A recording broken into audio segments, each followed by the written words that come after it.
Starting stronger starts at AutoZone, where they've got battery solutions in the form of free battery testing, free battery charging, and replacement batteries that fit your needs. That's what makes them America's #1 battery destination. Get in the zone. AutoZone. It's time to wake up with a nice cup of morning roast. Featuring Bonte Hill and Joe Shasky. Presented by Timeless Coffee. This is the Morning Roast on 95.7 The Game. Oh, baby, oh, baby, oh, baby. Thursday morning here on The Roast. Following up Stephen Langford. We're going to have some fun today. Always say that, but we really are. We will get back into the Draymond KD situation. See if anything has changed over the last 24 hours. We had like basically 1 hour to discuss this, Shasky, as I say good morning to you. And we played the clip about Steve Kerr, Bob Myers, maybe messing up the situation between KD and Draymond. So we didn't have a chance to watch the entire video. Well, we got that chance yesterday. And there's a lot there, man, in what was just a fascinating interview. I love the way KD opened up. We'll get to that in just a second. Giants lose to the Mets, but 7-2 homestand.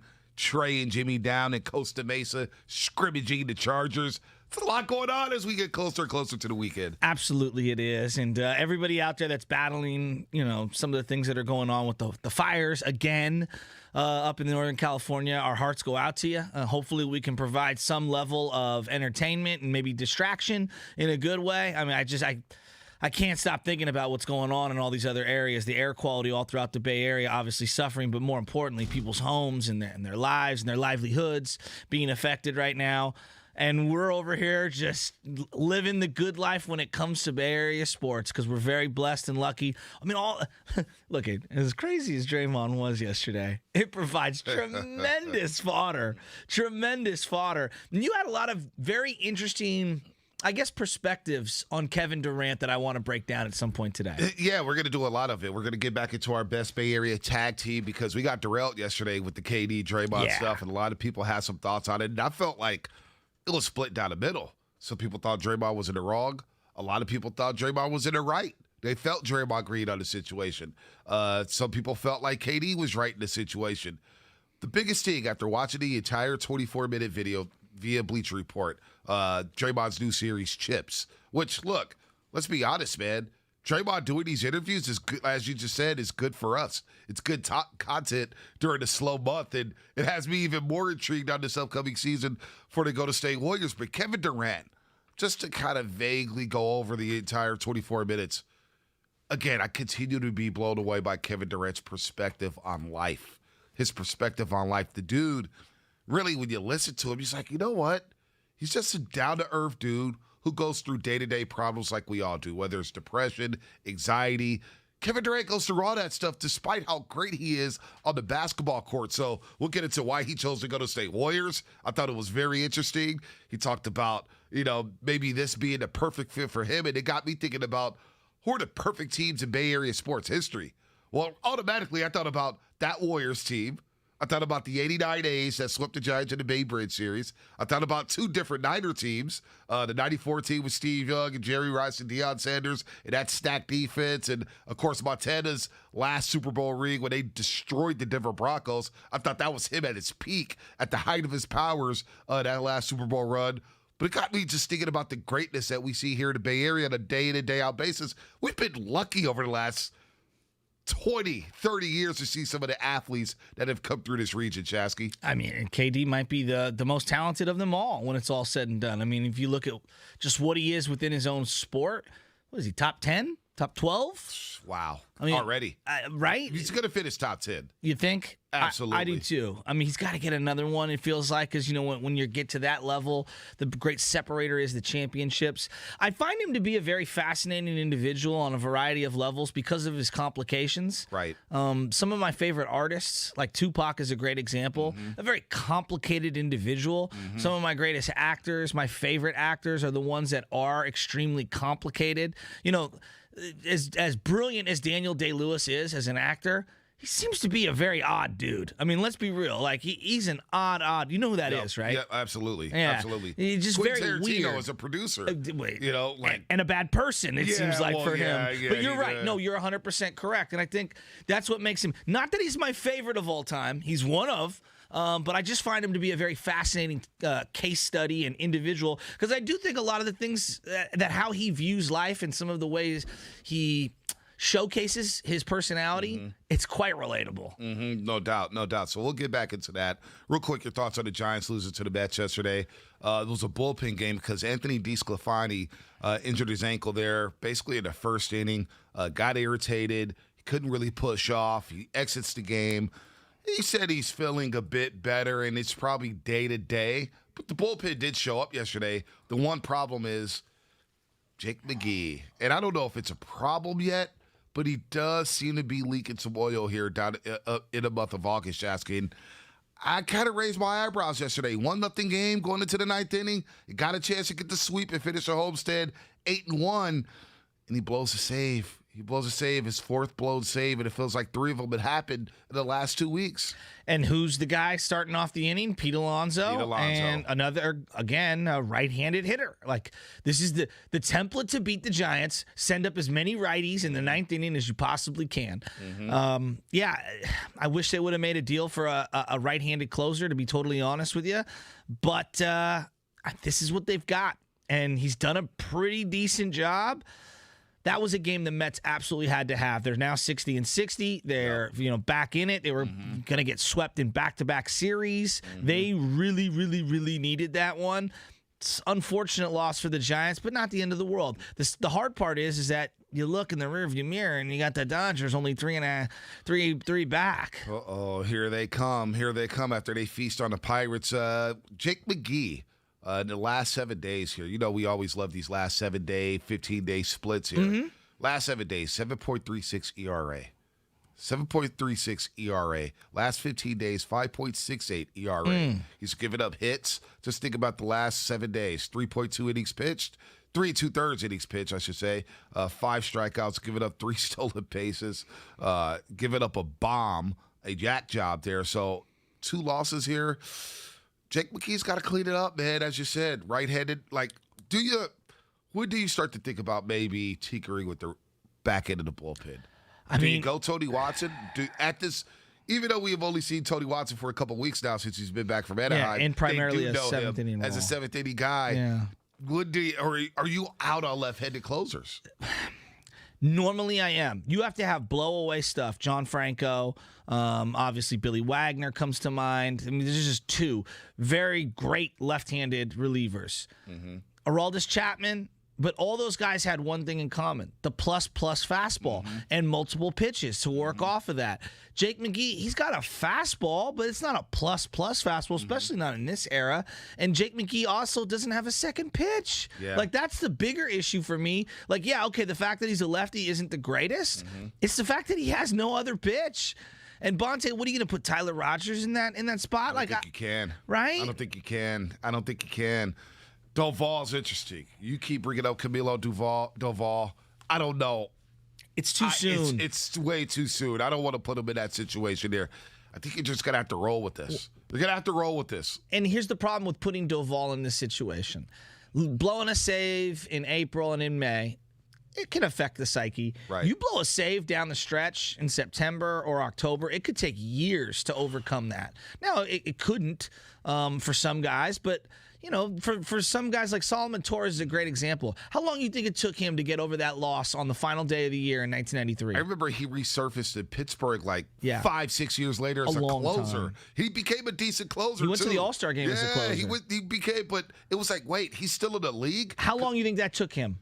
Oh, at least 4 to 5 years. Right? I mean, because he had 3 of the losses down the stretch. I think the Giants were like 14-3 down the stretch. Exactly. They were rolling. And he had, I think, every single one of those losses. Yeah, and then like you think of somebody who was the guy for the Atlanta Braves many years ago? Not Tim Worrell. It was Mark Wohlers. Wohlers. I knew it was a W. Yep. Mark Wohlers never recovered. Yeah. Who was the guy that was pitching for the Phillies that gave up the bomb to the Astros? Brad Lidge.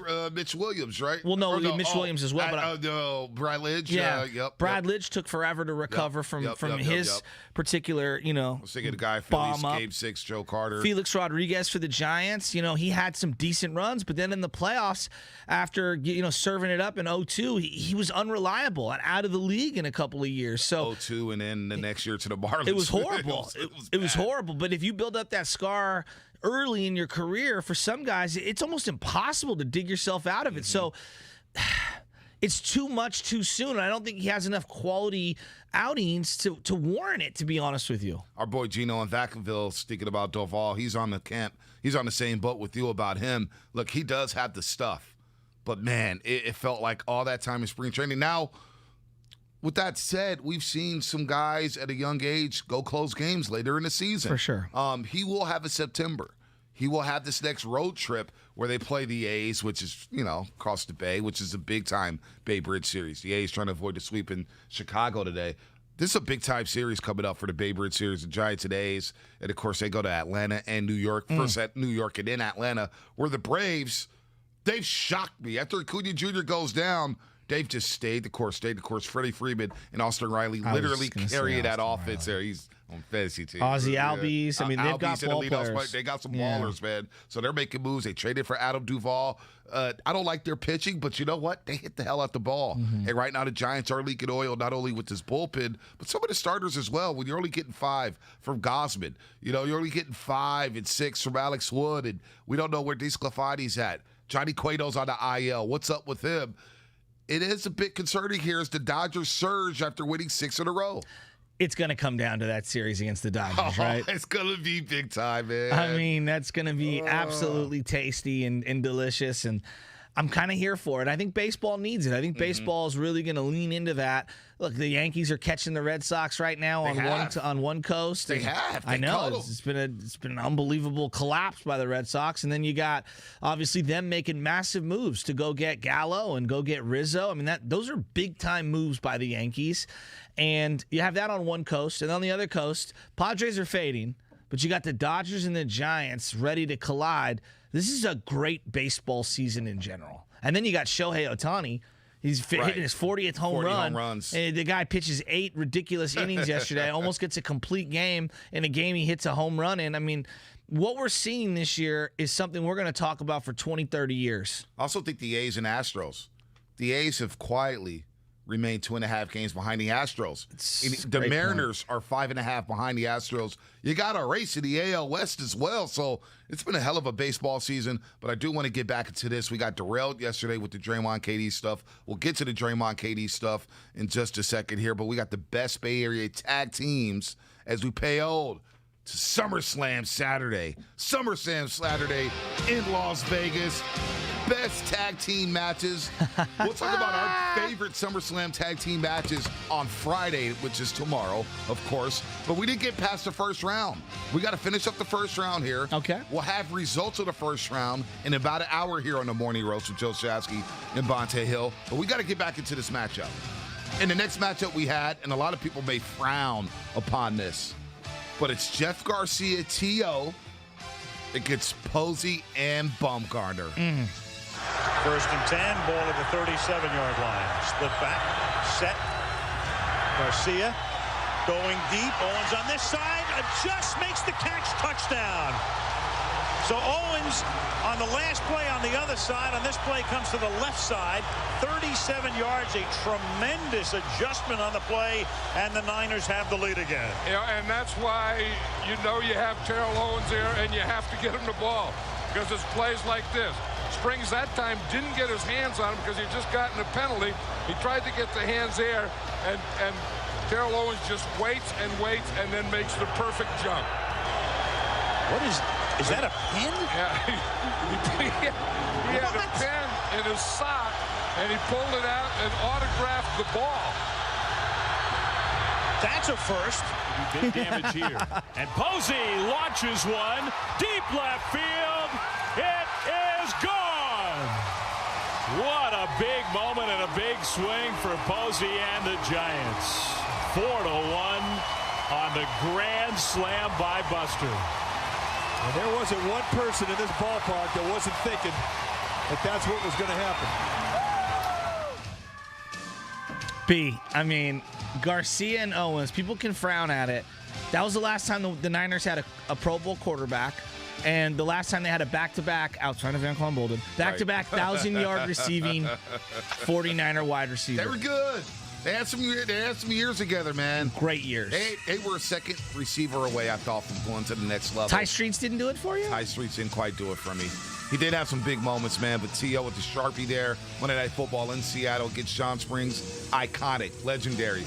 But I got a feeling they're going to get stomped. Posey, Bumgarner. Come on. Legendary. I mean, 3 championships each. I think Game 7 alone supersedes anything Owens and Garcia have ever done together. I mean, the home run against Matt Latos in 2012, the Grand Slam in Game 5, Bumgarner's performances in the World Series and the playoffs in 2010 as a young 21-year-old. Plum and Posey are going to run away with this. Last matchup here in the first round, Kevin Mitchell, Will Clark versus Gene Upshaw and Art Shell. High drive into deep right field. It is a grand slam home run. Will Clark, one of the great hitters in the National League, one of the great hitters in baseball, has a double and 2 home runs, one of them a grand slam. And that has broken it wide open. The Giants 8 and the Cubs 3. That's sliced to left field, and it's another chance for Mitchell, and he makes a barehanded catch. In my entire life, I've never seen that happen. Well, look at that. I have a feeling you're not alone. You gotta be kidding me. Wow. Hank Greenwald. Was that a young kite? Who was that on the other side? It might have been. Who was that on the other side? Of course, Vin Scully on the Will Clark call. Don't have any highlights for Art Shell and Gene Upshaw. I was hoping we got some of those NFL films where Gene Upshaw's, all right, buddies, let's go, man. Who we going to fight today? Look, I'm going with the upset. You know me, I love me some offensive linemen. We're talking about 2 Hall of Famers here, Art Shell and Gene Upshaw. The architects of that offensive line, the left side of that offensive line for those old school Oakland Raider teams. You want to run trap, you want to run power, you want to run counter trays, you run it behind those 2 big fellas there. I love Will Clark. One of my favorite players growing up. I love Kevin Mitchell, the 49 home runs in 1989. I love all that stuff. Give me the Hall of Famers up front. I got love for the offensive linemen. Give me the big uglies. Art Shell, Gene Upshaw. I'm taking those bad boys over Kevin Mitchell and Will Clark. I'm going to join you in this one. I am. I'm going to join you. Their body of work is undeniable. I mean, you can't talk about excellence in the 70s without talking about these guys and the Raiders in general. And just more, I want someone in the East Bay to advance to the second round, and I think that their body of work is undoubtedly better than Will Clark and Kevin Mitchell's 5.5 or so seasons together. Right. Mitchell, as much as I love him, he's a personal favorite of mine. In the history of his particular sport, he pales in comparison to Gene Upshaw and Art Shell. And then Art Shell, obviously, being a coach and one of the first African-American coaches. In the NFL. I mean, that matters to me. I think their impact, Gene Upshaw and what he did for the Players Union, that matters to me as well, on top of their Hall of Fame careers. So, to me, this should be a landslide. I don't think Twitter will react that way. I think they're going to go young, but Upshaw and Shell deserve their recognition on this particular list. Man, these young punks better vote for Gene Upshaw and Art Shell. Stevie Langford, our resident Raider fan, a.k.a. John Gruden. I know he loves the Upshaw Art Shell pull. Old school Raider fans got to appreciate it. We have appreciation for those old school Raiders of the 70s. Art Shell, Gene Upshaw, going up against Mitchell and Clark. We'll do the second round starting at 7:15. The best Bay Area tag team tandems of all time right here as we pay homage to SummerSlam Saturday in Las Vegas. Also, we're going to get to Gabe's World here on the other side as the Giants get ready for a 9-game road trip, although 3 starts in Oakland, California for a big-time Babe Ruth series. The Dodgers are coming. The Dodgers are coming. They're 3 back of the Giants. These are huge games for the Giants. We'll go to Gabe's World and we'll get back in Draymond Green and Kevin Durant right here on the roast with Butcher and Bonte. Outdoor Supply Hardware is paying your sales tax for one weekend only. Friday through Sunday, August 27th, 28th, and 29th. Bring your list.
hear Miller and Kruk on the call for NBC Sports Bay Area.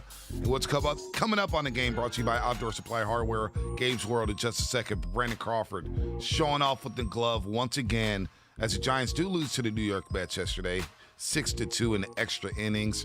Hey, they win 2 out of 3 in other series. One, now 23 8-2 in terms of 3 and 4 game series, the Giants record this season in series here. But Shasky, I think we got Gabe's World coming up. Yeah, you were talking about just the bullpen situation and where we're at, and I think a lot of people lost their minds over Chatwood yesterday, giving up the big ball to Pilar. Boy, Pilar. Remember when Giants fans lost their mind because they didn't bring back Pilar? That's how low we got. Well, I'll raise my hand. I was one of them. Kevin Pilar, how do you not bring him back? I was just like, dude, it's Kevin Pilar. He did have a good year. He had a good year, especially with the glove. Yeah, and we were saying just, a one-year deal. One-year deal. It's like we're going crazy, man, over Kevin Pilar. Not Mickey Mantle. Not like Marvin Bedard. Not like Mickey Mantle, Marvin Bedard. Yeah, they belong in the same sense. Yeah, I don't know where Joe you were going there. Like, we were acting like this guy was a Hall of Famer. It's like, dude, it's Kevin Pilar. Nice guy, nice player, but come on. All right, let's hear from Gabriel Kapler. I think we'll go with a little Bohemian Rhapsody, gentlemen. Good call. When it comes to Gabe Kapler, anything goes. First of all, I think pressure is always a good thing. The brightest lights can sometimes bring out the best performance. Now he's been ejected. Kapler's been ejected by Joe West. Panda costumes and baby giraffes and all of the fans of San Francisco. Gabe Kapler's 100% right. Kapler launches one. Fair foul. It's gone! Gabe Kapler has won it! It's time for Gabe's World. Ah, yes, Gabe's World, where Gabe Kapler, your manager of the San Francisco Giants, tells you about something in the postgame that happened during the game, and he brings up, the 12th inning with Chatwood. And fans lost their mind, of course, because somebody was going to lose that game yesterday, and it just so happened to be him. Let's hear from Mr. Kapler. Chatwood, in that situation, did everything that we could ask him to do. Obviously, I think he'd like to have that sinker back that he threw to Pilar that ran middle in or in and into a spot where Pilar could get it in the air like he did. But for the most part, what we're looking for from Chatwood there is to depend on his stuff, and his stuff was pretty good. Ball was coming out good. We saw some swings and misses. But you're right. Ideally, we'd like to find a softer landing spot for any of our new pitchers. We did everything we could, right? We got Waddy in there, third day in a row, try to win the game. And as it got extended, we used every pitcher that we had available. And Chatwood was out there with the game on the line, and he gave us everything he had. So I think a lot of fans lose their minds at the end of games because, player X blew the game by serving up a long ball to Kevin Pilar. The game was lost in the 9th inning. I mean, that's the reality of where we're at. And so as important as it is to get a look at Chatwood and find out who the heck he is, I'm not enraged. I'm more worried about Jake McGee. And forget the rest of this year. Mm-hmm. What happens in a 5-game series when you got Jake McGee and you're going to trot him out as your closer, as Steven so eloquently said to me this morning? And he's like, what, are you just going to go out there 3 days in a row with fastball, fastball, fastball? Not going to happen in the playoffs. Right? Not going to happen in the playoffs. Why has no one brought that up? I mean, he doesn't trust his slider for some reason. And we've seen it all season. It's like, that's why it shocked me that he didn't give up a run for 2 whole months. Because he's going fastball, fastball, fastball. Like, is it that deceiving? He's throwing 95, right? It's not like he's throwing 99, 100. So I am concerned about Jake McGee. I'm concerned about it. It is the dog days. Maybe he's a little tired. I mean, he was due to regress, right? You go from May 31st to basically the first week of August without giving up a run. You're due to give up some runs. Now, we've seen it in the last couple weeks here. It gets some bad teams, right? The Mets, the Diamondbacks, the Rockies. So you want to see him clean that up. And I thought he did clean it up. He had 2 straight saves. Then, of course, he had the hiccup yesterday. I'm concerned. I'm not going to panic yet about Jake McGee, but I am a bit concerned about him moving forward as the Giants go on this road trip. So let's play process of elimination. If I were to give you certain names and you tell me whether you think these guys can be a closer at some point, because you referenced Oval, and that's your guy. Well, he's a bit young. He's a little wild. It's a little premature for me, if I'm being honest with you. Like, I'd like to see him put together a couple of weeks of work in certain situations before we even think about putting him in that spot. Like, again, I told you, like, you don't have to rush this. So let's start here. Tyler Rogers, for you, Tyler Rogers being the ninth inning closer, you're categorically out on that, or are you situationally open to it? Can't do it. At all? Can't do it. All right, Steven, just out of curiosity, because I'm the one asking these questions, are you in or out on Tyler Rogers situationally or being your full-time closer?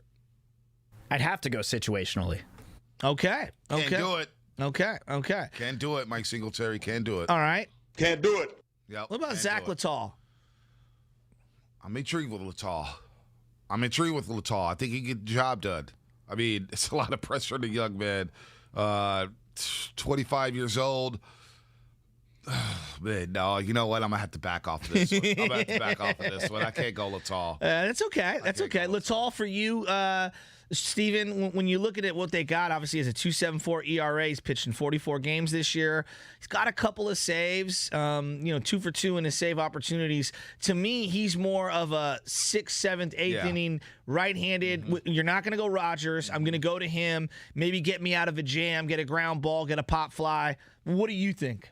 Well, for me, it's the same way, but that's what it feels like they have with a lot of these dudes. Like, Dominic Leone has been fantastic this year. Why did you go there? Jose Alvarez has been fantastic this year. Like, it feels like they got a lot of those dudes who can go there in the 5th, 6th, and 7th, kind of like Littall. But, I don't know if they could be the closer and the setup guy. I don't know with the bullpen. You don't have a true closer on this roster. That's just what it is. I agree with you. I think I might try out Dominic Leone. And the reason why is I actually like his stuff. And I think he's got a pretty good attitude in terms of, like, I'm going to attack. Here's my fastball. I've got a couple of secondary pitches.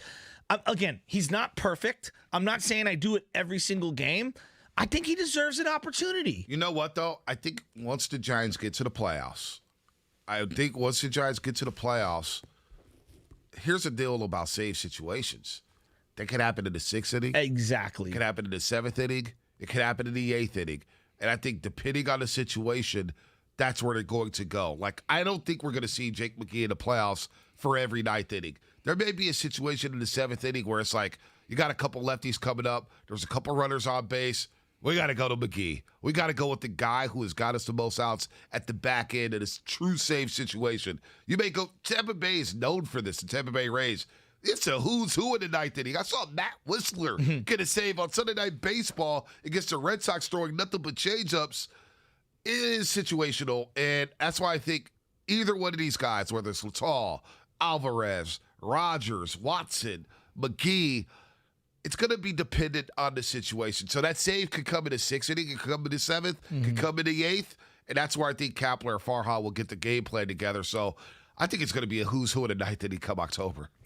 I think you're probably a little closer to being right than maybe I am here, but let me just make the case for Dominic Leone. I told you about the fastball. I do like the way he attacks. Maybe he gives up too much of the strike zone at times, but against righties, and I told you that's kind of like where I'm looking at the splits here. Against righties, he has a 0.93 ERA right now for the year. All right? So he's only given up 2 runs all year, almost 20 innings pitched specifically against righties. That's not bad. And not bad. Again, I think it's more situational than, hey, I'm handing you the ball every single day. This is who you are. You're our closer. I don't think that guy exists on the team right now. I think it's a closer by committee situation. I would just like to see Dominic Leone, before we try Doval, before we try another one of the lefties, Garcia or Alvarez, for example, can we just get a look at Leone one time? I'm not mad at that. Am I overhyping him? No, I'm not mad at that. When you bring up splits like that, those are big boy numbers. Right? Those are big boy numbers, man. And you look at the way he's been pitching lately. Look, he's got a 9 ERA over the last 7 days. But for the most part this season in July, 1.64 ERA. You can live with it. You cited the splits here, which is what I look at. Against righties. If you got an 0.93 ERA against righties, well, you know what? I see why he gets the ball late. I see why he gets the ball in certain situations. I actually trust Leone a little more than Tyler Rogers right now. I do. Really? I do. Like, Rogers scares me. He's hanging it. He's hanging that bad boy. And in the playoffs where you got time to really game plan against Rogers and you see all the tape, like, are you going to feel good with Rogers against the Dodgers in the 8th inning in possible October baseball? I'm not going to feel good about that. And he's a particular guy against that team. His numbers specifically, we talk about matchups, because at the end of the day, it is about matchups too. Like, are there guys that supersede matchups? You know, Mariano Rivera, come on, of course. Right. This is why I got so mad at the Dodgers a couple years ago when their NLCS MVP, Cody Bellinger, didn't start the first 2 games of the World Series. Unbelievable. Because they were looking at the splits, and I'm like, forget the splits. Like, he supersedes the splits. He's one of your best players. If we're making the case for Littell, he has a 1.63 ERA in almost 28 innings against righties. They're batting only 156 against him.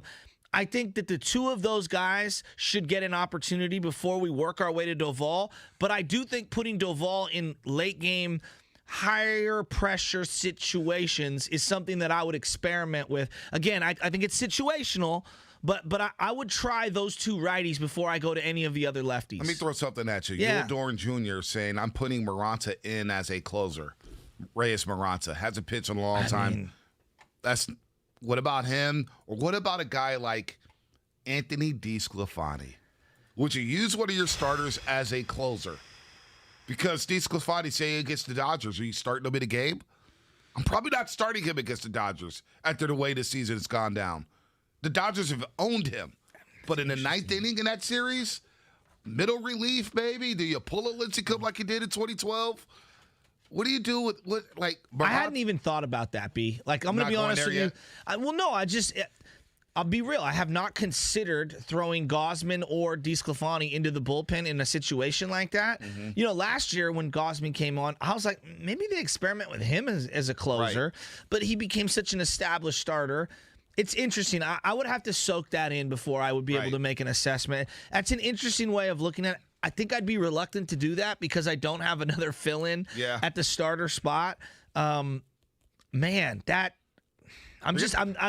kind of took me back on that one. Well, there's going to be a couple situations where you have some bullpen games. You just feel it coming out here in San Francisco. So, and then Maranta, because you asked about Maranta, I love Maranta. I thought he had closer stuff. One of my buddies who played minor league ball, Matty Page, he's out there, said he was the most filthy at-bat he ever had in the minors. Straight up. That's how good Reyes Maranta was. And he threw such a heavy ball, and the guy was devastating. That arm injury, he's been out a long time. He's been out a long time. I'll be real with you. Coming into this year, because of his absence, I thought this bullpen was going to struggle. I've been totally proven wrong. I wouldn't be mad at Maranta, but, man, you got to see what he looks like. Well, none of us have seen him in 2 years. No doubt this segment was presented by Golden State Lumber. Open from 6 a.m. to 5 p.m. Monday through Friday with some locations open on a Saturday. Visit GoldenStateLumber.com for more information. Let's get into the Draymond KD stuff again. I want to ask you if you feel any different than you did yesterday when the news broke with Kevin Durant and Draymond Green, where they said, you know what, the situation between us November 12th of 2018 down at Staples Center against the Clippers, Steve and Bob messed that up. We'll replay the sound. We'll take your phone calls, 888-957-9570, and we'll get your thoughts a day later in what I thought was an absolutely fascinating interview with Kevin Durant and Draymond Green. That's coming up here on The Roast. Afternoons with Damon, Ratto, and Kolsky from 2 to 6. Draymond's really, really lucky that he works with...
September 12th, Niners-Lions. We're less than a month away. Some football, regular season football. Niners down in Costa Mesa. They'll be practicing against the Chargers. Practice starts at 9 o'clock. In a joint practice with the Chargers, they'll do 2 straight days. You saw the Raiders and Rams yesterday. Apparently, the Raiders took it to the Rams yesterday. Oh. Apparently.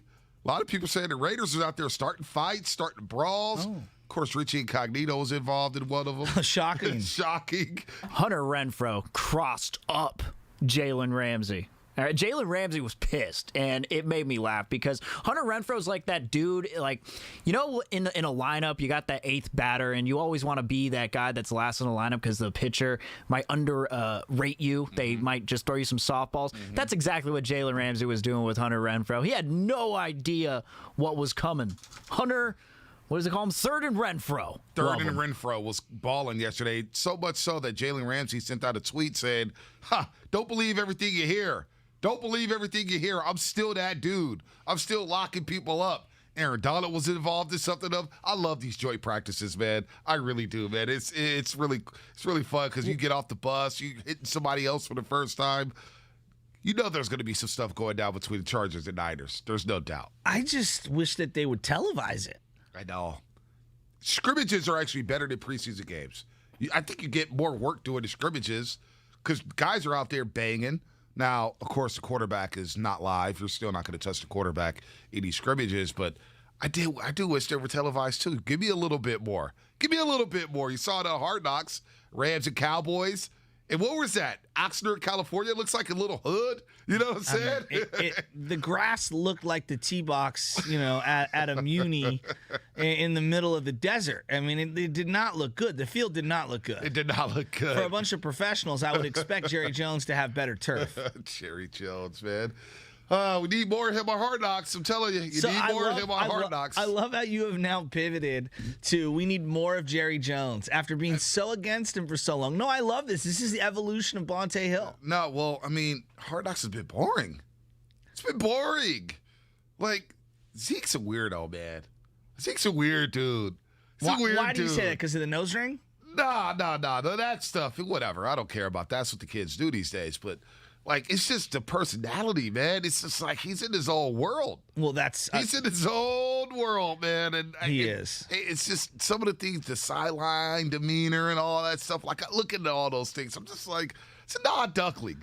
He's a very odd duckling. Hell of a football player. It's a bit odd. 3 years ago, with my life on the line, I'd give him the ball with 1 yard to get. There's no doubt. Right? I don't know if I would do that today, but the guy does look like he was born to tote the rock. I mean, Derrick Henry on line 1 now. Well, of course. I love D-Hen. But Zeke. I wanted Derrick Henry in the first round with the Niners. Oh, man. Are you kidding me? Can you believe he fell to the second round? That guy? It was ridiculous. People were trying to dilute. I'm like, he's bigger than linebackers. He's bigger than... Dude, his high school stat line, his high school career was just like, what? You imagine tackling him in high school? No. Poor kids. Who was the mother that gave birth to that man? He came out of the womb a grown man. Oh, man. All right. Well, we've had some time to chew on this. And it's Draymond Green and Kevin Durant. The video released by Bleach Report yesterday on Draymond Green's series Chips was released at 8 a.m. yesterday, so it basically took over the show for the last hour. You were hot. We were both hot. Mm-hmm.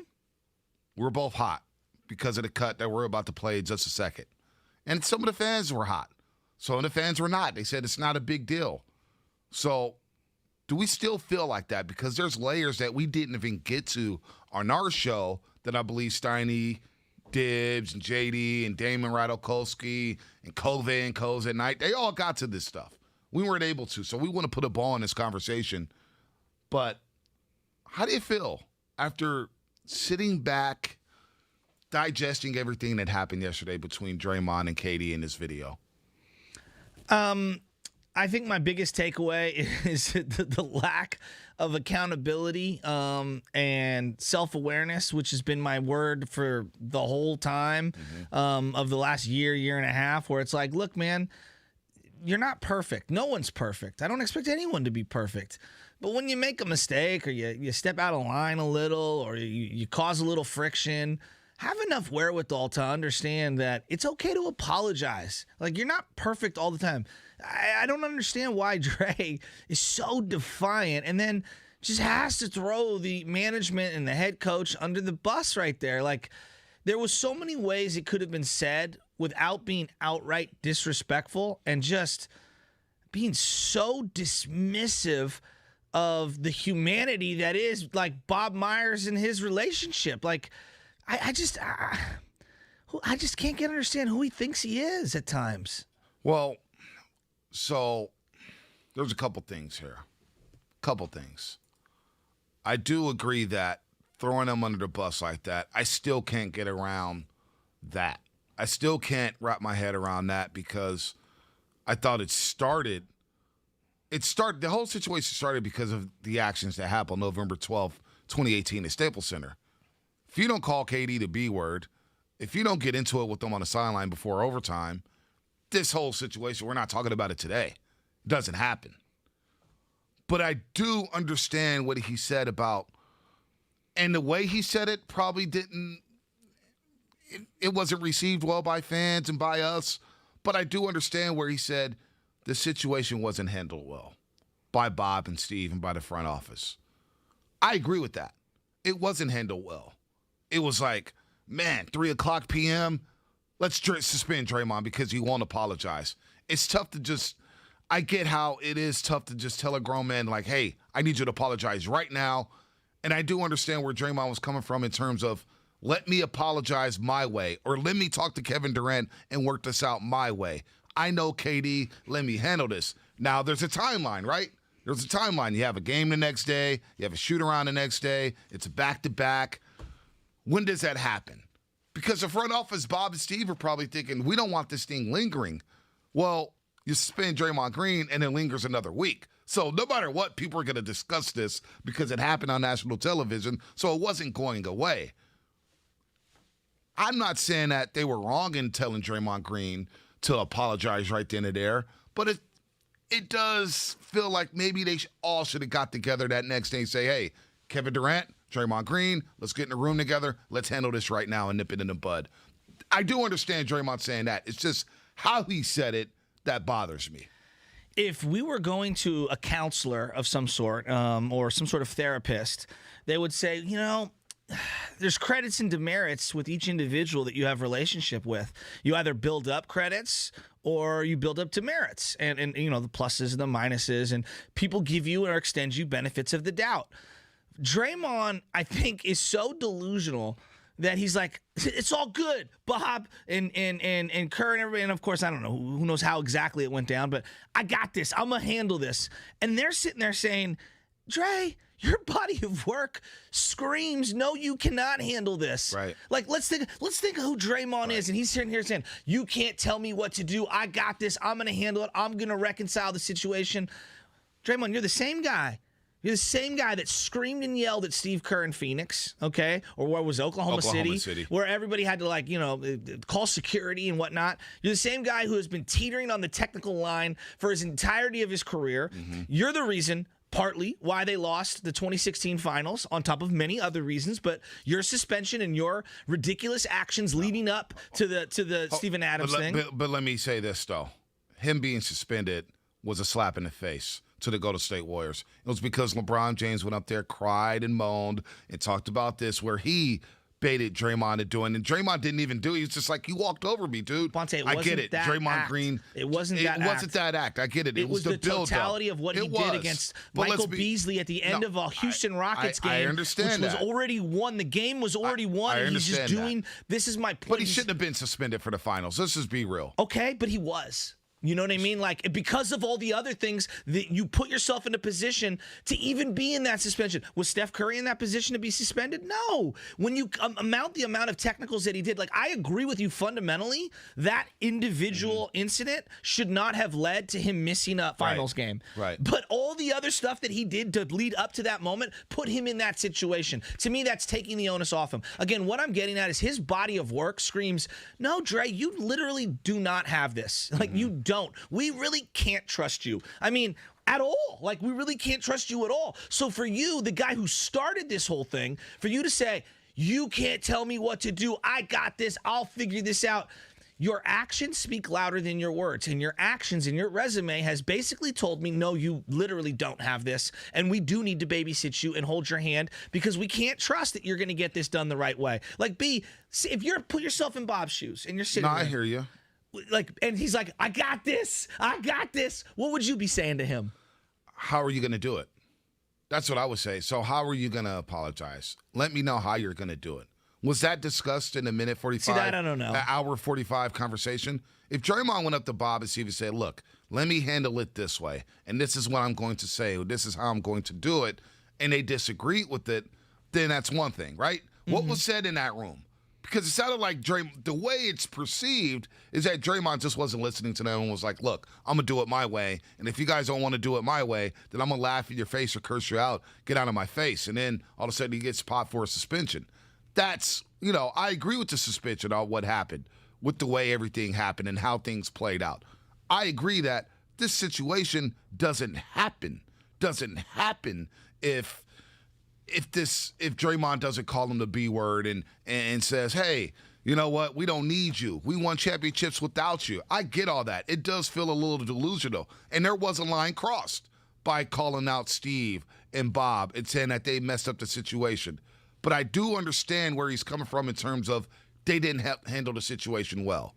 They didn't. That's just a fact. I'm not arguing that. The Warriors did not handle that situation well. And whether or not KD had one foot out the door, that's one thing. They did not handle the situation well. And I think Draymond, in a players' league, did Bob and Steve lend a helping ear? Did they lend their ear to say, okay, let's hear him out here?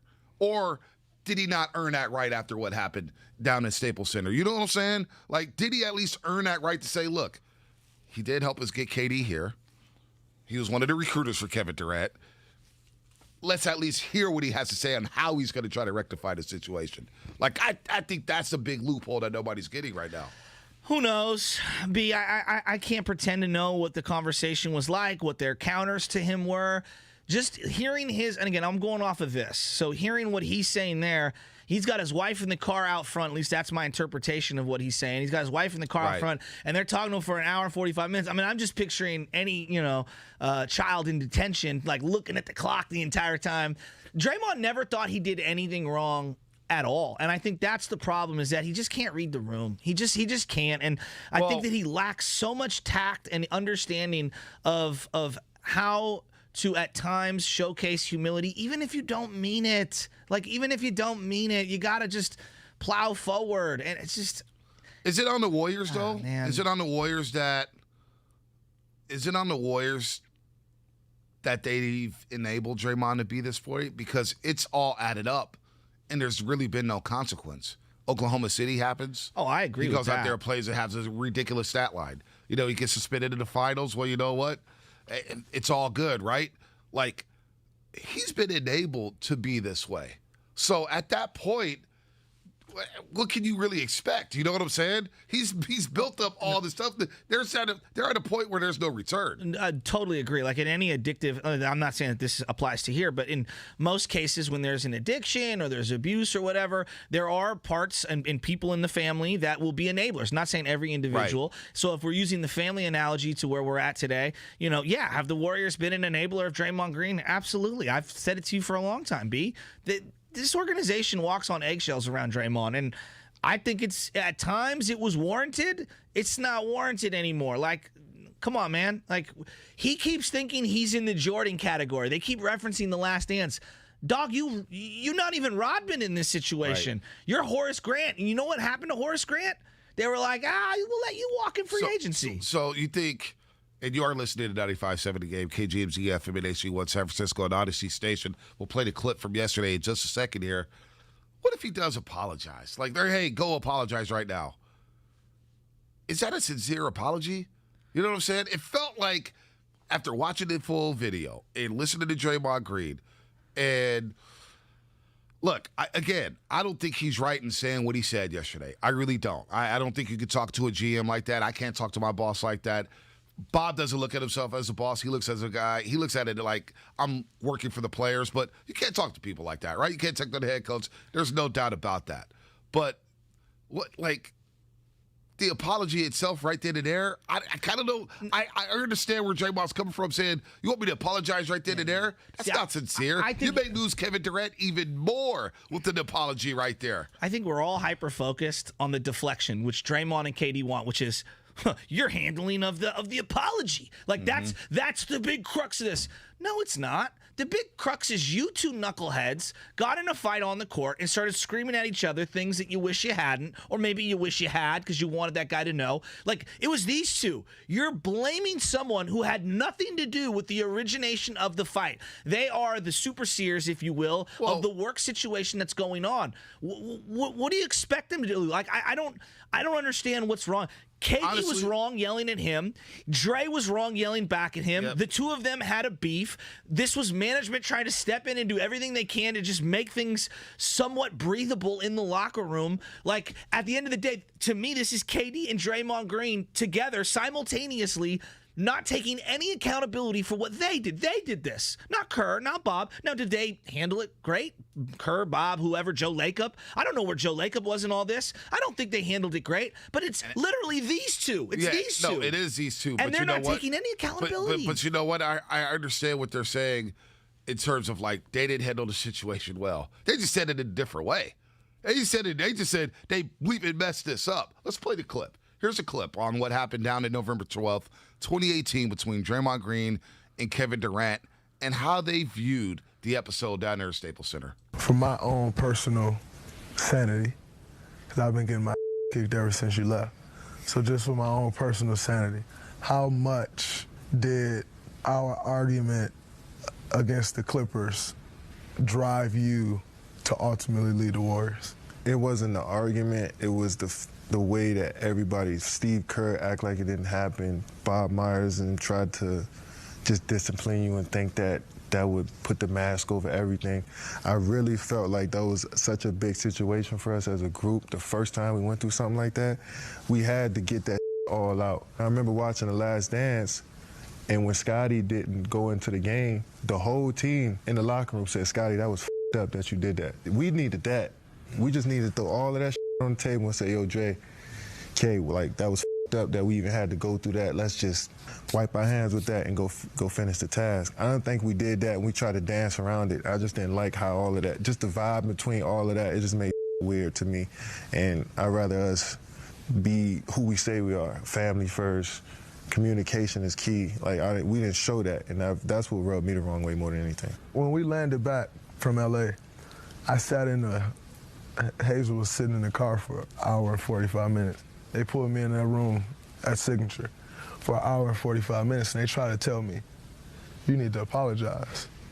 And I told them, I'll talk to Kay, but y'all aren't going to tell me what I need to say. Mm-hmm. And, you know, they went on for an hour and 45 minutes saying a bunch of and ultimately they realized, all right, we're not getting through to him. We're going to try again in the morning. And so we met the next morning, and they said, all right, you slept on it. You ready to apologize? And I told them right then and there, I said, y'all about to f this up. I said, the only person that can make this right is me and Kay. And there's nothing that y'all can do, and y'all are going to f this up. And in my opinion, they f it up. I think so, too. And they told me right then and there, like, we're going to suspend you for this game. I laughed in their face, literally laughed in their face. And Bob said to me, he said, wow, that was not the reaction I was looking for or expecting. And I said, well, either I'm going to laugh in your face or I'm going to cuss you the f up. So you pick, I'm going to choose laugh. So I think what you're doing is funny, and so I'm going to laugh. And so it's interesting to hear you say essentially the same thing that I told them that day. How do you think Bob and Steve feel about it? You think they even care? Because I don't know. Part of me believes that Steve Kerr and Bob Myers don't even care about this. Maybe they don't. Maybe they don't. But again, I've heard it so many times now, and all I keep thinking, are you familiar with the straw man argument? Oh, yeah. Do you know what it is? Yeah, absolutely. Okay, and for people out there that are driving around, the straw man argument is an intentionally misrepresented proposition that you set up because it's easier to defeat using the fake proposition an opponent's real argument. The real argument here is Kevin Durant and Draymond Green acted like two children. They were both out of line. All right. Dre took it a little too far, saying some things that you can't say. Hold on. Draymond was the one out of line. He's calling people the B word as a grown man. Look, that's out of pocket. That's out of pocket. Bonte, there is a huge circle that represents all of the culpability. Dre has a huge slice, but Kevin has a slice as well. He's clapping his hands at him. Give me the ball. I'm hitting the game winner. What are you doing with the basketball? I don't think Kevin Durant walks away unscathed from this is what I'm getting at. So the straw man argument that they are trying to deflect from their own problems and basically using Steve Kerr and Bob Myers as the scapegoat in this situation. And they want everybody to focus their attention on them and totally disregard the fact that the two of them acted like children. And yes, Draymond was wrong, and so was Kevin Durant to some extent. And I kind of just throw my hands up, and it's so weak. It's such a weak look. I don't think they're blaming Bob Myers and Steve Kerr for the situation at Staples Center. I think they're blaming Steve Kerr and Bob Myers for the way it was handled afterwards. I don't think they're blaming them for what happened out at Staples Center. I think Draymond, which we'll play a little bit later, he was on the Woes pod a couple years ago, he took accountability for what happened down at Staples Center. They're blaming Steve Kerr, Bob Myers for the way it was handled. So I do agree to a sense that it wasn't handled correctly. Now, the way Draymond went about it is another thing. You can't tell Bob that you're screwing this up. You can't laugh in his face. You can't say, hey, I'm going to curse you out or laugh in your face because I think it's an absolute joke. You can't do that. That's crossing the line. But in terms of how they handled the situation, that's where the blame is going in. Like, I think Draymond, if you sat Dray and KD down, and I think they'll come out and say this again. They didn't like how the situation was handled. I don't think they're necessarily blaming Steve and Bob for what exactly happened down at Staples Center. This is player empowerment. This is like the other side of that coin that we talk so much about. B, would he have done that to Pat Riley? Who knows? I don't think so. I don't think so. Well, it's interesting because Pat Riley is he's a godfather-like figure. Steve Kerr, forget Bob for a second.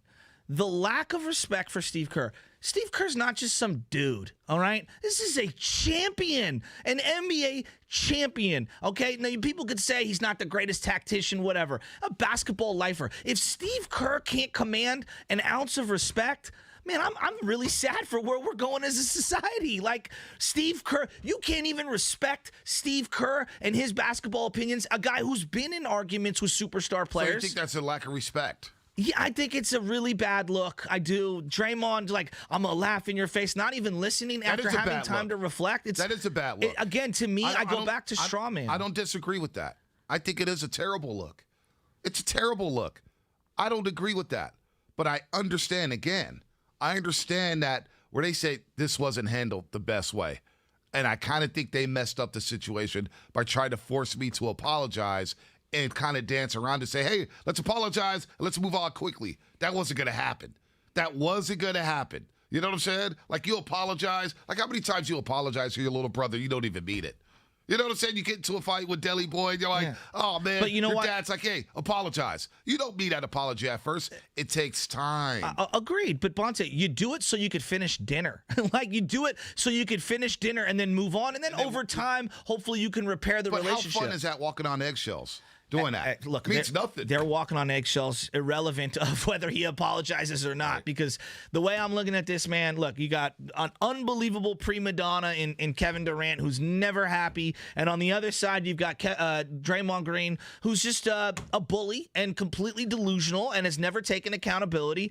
And it's just time. I'm fatigued by both of them, and their utter lack of respect is just really sad. All right, here's what's coming up on the game, brought to you by Outdoor Supply Hardware. Tim and Riley and the rest of you on hold. Stay on hold. We'll get you on the other side. Draymond Green, Kevin Durant sat down on Bleacher Report for Draymond Green series chips, and we're still diving into that because it was a very riveting 24 minutes between the two guys here. We'll continue to discuss here on the Russell Bonte and Butcher. Outdoor Supply Hardware is paying your sales tax for one weekend only. Friday through Sunday, August 27th, 28th, and 29th. Bring your list and let Osh pay.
thoughts.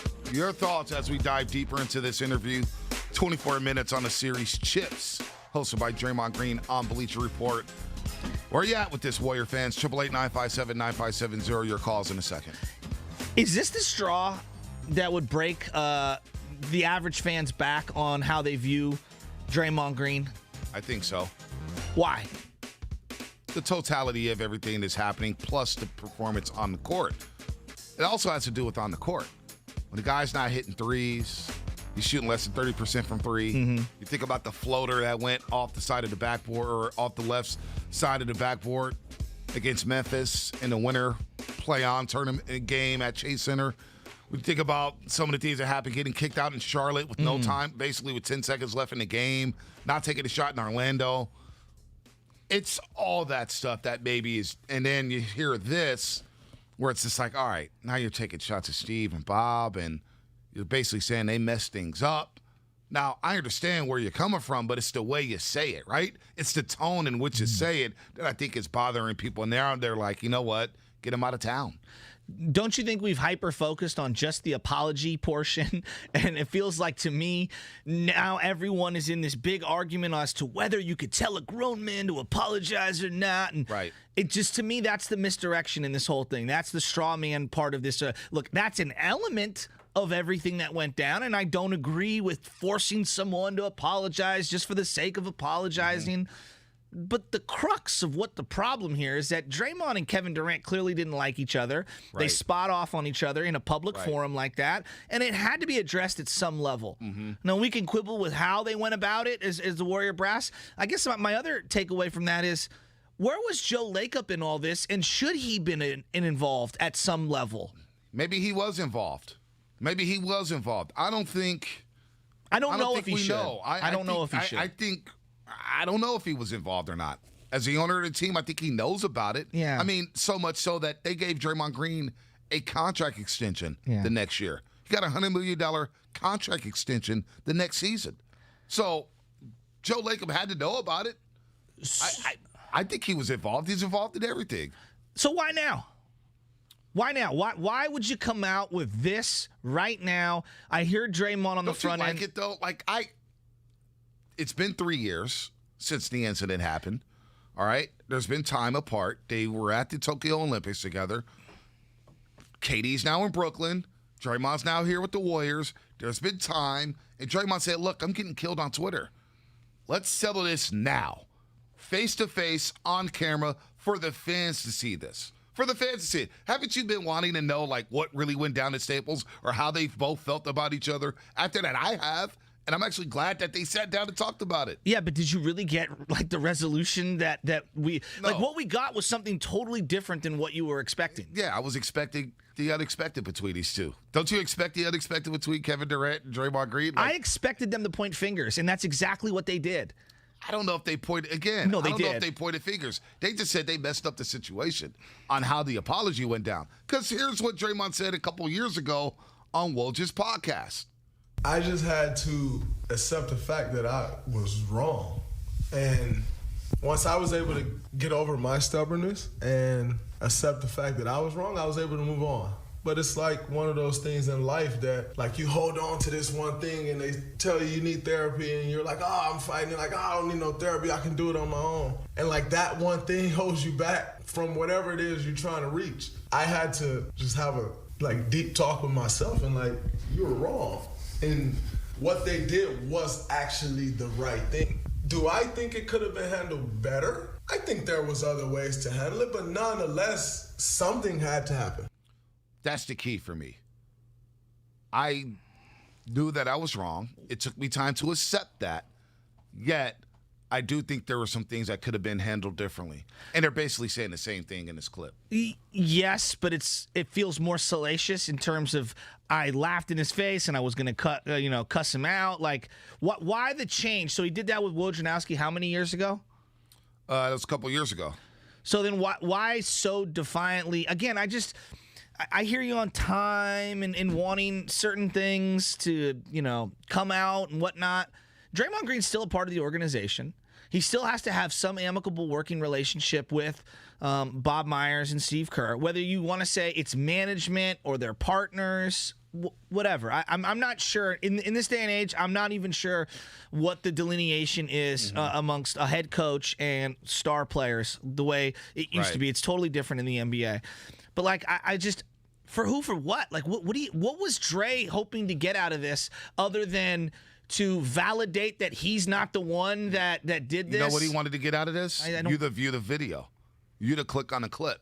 Well, you to help launch his Bleacher Report series. So we did that. That's successful. Here's what he had to say on the Woj Pod a couple years ago on how he reacted to Bob Myers suspending him. That was the hardest thing for me because a lot of people don't understand me. Bob does. And I started to tell myself in my mind, wow, he's flipping on me. Like, nah, that's my guy. Like, I'm super tight with Bob. Like, I can get traded from here tomorrow. I understand this business. Like, it is what it is. That's a guy I always call. He plays a much different role for me in my life than the general manager of a basketball team. Like, that's great. Great title. Congrats for president of the basketball. Like, great titles. But for me, those titles really don't mean anything because he plays such a bigger role in my life and someone that I can get the truth from and almost like a life coach or older brother, like however you want to frame it, he plays that role in my life. And so that's someone I always called no matter what. And it just felt like, wow, is this not the guy I thought I'd known for all these years? Is he turning on me? And I started to tell myself all of these things. And then I turn on and I read it and everybody's like, oh my God, the Warriors sided with Kevin Durant. Right, it's like, whoa. Right. That was, I think, was the toughest thing for me. So, okay. If you respect someone the way he said in that podcast from a couple years ago that he respects and looks up and mentors with or uses Bob Myers as his mentor, why would you publicly shame someone like that and be so disrespectful to someone that you clearly care about and someone that you look up to in a variety of, like if I had done that to a family member, I'm just using it, or let's say one of my coaches from back in the day. There's a lot of guys that I look up to that I get a lot of life lessons from and things like that. If I cared about that person, why would I do Did he all publicly that? shame him? When you say defiantly that I was laughing in their face and I was going to cuss and this and the other. Like there's a way of saying that whole conversation without being so flippantly disrespectful. I think that's the part that I'm really struggling with. I totally agree, but if we had Bob Myers on today, I would almost bet my bottom dollar they'd be like, yeah, Draymond laughs in my face. He curses me out all the time. That's what Draymond does. It's who he is. Like, I think they would have said, like, you know what I'm saying? That doesn't make it right. It doesn't make it right. It doesn't make it right. But Bob Myers is probably thinking like, oh, that's just Draymond being Draymond. Because it probably happened. It probably happened. And the thing is, if we read this in the book, when they come out with the documentary about the Warriors, and this detail came out about, yeah, you know, Draymond laughed in my face and said, I'm either going to laugh in my face, you're either going to laugh in my face or you're going to curse me out. Yeah, Draymond did that. Like, that's what Bob Myers will probably say and laugh about it. But it's the truth, and all of a sudden we don't like the truth about what Draymond said. Like, he's being completely honest about it. And now that I think about it and watch the video, yes, the tone is bad. I don't agree with it. But you know what? It's the damn truth. I respect that part of it. Yeah, but some things you need to let lie and not bring to the surface. Not everything needs to be told at all times. I agree. Wait till your career's over. Maybe wait till you're not with the Warriors to do this. Like, so you think this is going to be an issue come training camp? This is I don't know if it's going to. Who knows? I don't know. Is this him trying to get traded? I don't know because I've seen people float that about. I don't know. I know that for me, and maybe my sensibilities are different clearly different from Draymond's, and who knows what Bob's sensibilities are. I would feel really disrespected, even if I knew this individual and at certain times he did laugh. This to me is a well-guarded situation that for no reason needed to be dug up this way, this publicly, and be, thrown the egg right in my face. It just doesn't sit well with me. And look, maybe Bob it sits well with, and maybe I'm the wrong one. I think this is super disrespectful. And if I'm being honest with you, like I told you, I'm done with Dray. Like this is like bullying to the 10th degree. You're done with Draymond, room, dude. You want him traded then? I just want him gone. Wow. I just want him gone. Wow. Like I'm just sick of this, dude. Wow. Tim and Raleigh, you're on the morning roast here on 95.7 The Game. What's happening? This is too much. What's up, man? I agree 100%, man. I mean, guys, if you listen to it, this was so rehearsed. This was such a rehearsed hit job. KD is answering the question before Draymond even finishes talking. Like, he's already got what he's ready to say. When has KD been just so forthright right off the bat? I mean, these guys practice this. They knew what they're about to say. They knew what their intentions were. Not only were he taking a hit at Kerr, Myers, they made sure to mention them by name. They also talking about the players in the roundabout way, talking about we danced around this, we did this. Guys, we played ball. I played ball high school and college, and I guarantee you, if something like this go down on the court, guys, before we leave the building, coaches out of the locker room, we about to fix this right now. Right. Or, okay, we got to get on the plane tomorrow morning. Before the shoot-around, after the shoot-around, coaches, you out, we handling this. Exactly. Where's Iguodala? Where's West? Where's you say Kirk? Myers, you ain't got to do anything. We got this. That's how that's supposed to be handled, and we not leaving the room until it's put on the table. Guys, at the end of the day, that's how it's supposed to be handled. But tell me this, how is this dude? So I do think he's trying to sabotage things, actually. And it's not about if it happened or not. He's blatantly trying to embarrass these guys at this point. How is this dude about the mentor Kuminga? How is this dude about the mentor Wiseman? This is what these guys got to see walking in off the street. This dude clowning these guys like this. At the end of the day, he's only here because Steph Curry is allowing him to be here. It's a simple phone call from Steph, and dude is out. And the only reason, I mean, all of this dude doing is sucking up and fluffing around all these players. He sucks up to LeBron all of a sudden because he's on this little same agency thing. He's sucking up to KD all of a sudden, all of the time now. But on his own team, you don't hear him doing all of his own teammates. He cussing them out on the floor, getting texts. I mean, dude, at the end of the day, I don't understand. At this point, it is time to turn the leaf. If I'm like, you know what, man? You know what? I was ready to roll with you three, give you another run at it with the young fellas, and let's do this again. But at this point, man, throw Kuminga at the 4 and let's roll. Thank you. Throw Moody out Tim, there. Throw Porter out there. It's the call of the year. Great call, Tim. Of the year. So, 888-957-9570, since we're Call here, of the year. What should Steph do? How is Steph thinking about it? Should the Warriors trade Draymond Green? You know what I would do if I was if I felt, again, I'm not saying this is what they did, but if I was in the front office and I was in Bob's shoes and I felt that utterly disrespected, and it was... I guarantee you Bob don't give a damn about it. Well, maybe he doesn't, B. I guarantee you that. That's fine. That's fine. I'm telling you what I would do. If he gets traded... I'm telling you what I would do. Then we would know how Bob and Steve and Joe Lacob feels. Well, I think also what Steph feels. And what I would do is I would cut up all of the... And I saw this on the internet, and this is so spot on, and I apologize if I'm ripping here. I would cut up all the 4-on-5 situations where Steph Curry is getting double and triple teamed because Draymond is unwilling to shoot the rock at the top of the key. And then I would showcase all of the Philly footage of Ben Simmons getting wide open buckets for other people on Philly who aren't half the shooter Steph Curry is. And I would have it cut up in like a 6-minute montage. And I'd be like, Steph, here you go. You don't think that's happening? No. You don't think that's happening? If this happened in Philly, B, you think fans in Philly or New York or in Boston... Philly's irrational. Oh, okay. They're irrational. Okay, let's say San Antonio. You talk about a 3-time champion. What about the Lakers? You're talking about a 3-time champion. Oh, I don't think the Lakers... You're talking about a DPOI. You're talking about a former DPOI. You're talking about an all-NBA defender. But he's not that player Think about the emotion. He's not that Think about the emotion.